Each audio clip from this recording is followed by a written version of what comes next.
Chaque jour, des femmes viennent acheter des crèmes pour se blanchir la peau dans ce marché de Dakar, l'un des plus importants de la capitale du Sénégal. Ces crèmes sont connues ici sous le nom de Ressal, un produit vendu à découvert dans quelques-unes de ces échoppes. Son utilisation est de moins en moins tabou, même s'il est désormais connu que son application peut entraîner de graves problèmes de peau. Je n'utilise pas des produits trop forts parce que c'est pas bien. Dans la boutique de Blaise, ces crèmes à la réputation parfois sulfureuse, on les appelle pudiquement lait éclaircissant et les marques sont nombreuses. Le thème des dangers liés à leur utilisation est poliment évité. Bon, je ne peux pas vous dire les dangers parce que je ne suis pas expert en cette matière. Moi, je ne fais que vendre. Si ce vendeur refuse d'établir un lien systématique entre l'utilisation des crèmes et certains problèmes de peau, il reconnaît en revanche l'existence d'effets indésirables, des exceptions selon lui.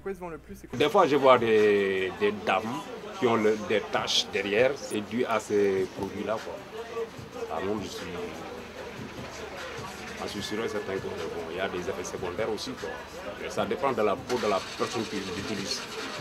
À l'Institut d'hygiène sociale, cette dermatologue recense tous les problèmes liés à la dépigmentation artificielle, de la poussée d'acné aux cas les plus graves. C'est l'un des 2 premiers cas de cancer de la peau qu'on retrouve sur terrain de dépigmentation.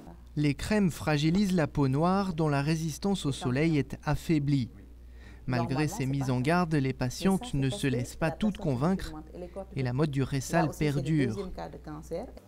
Actuellement, on a des malades hospitalisés pour des cellulite. Ils disent on va arrêter quand ils ont cette complication. Mais dès que c'est guéri, elles se remettent de plus belle. Parce que c'est fou la pression sociale partout, mais encore plus ici où les gens vivent en communauté assez...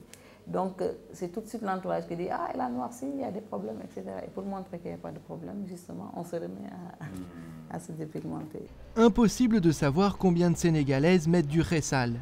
Mais il est désormais de notoriété publique que son utilisation s'est répandue à travers toutes les couches sociales et que le phénomène touche même les hommes à présent.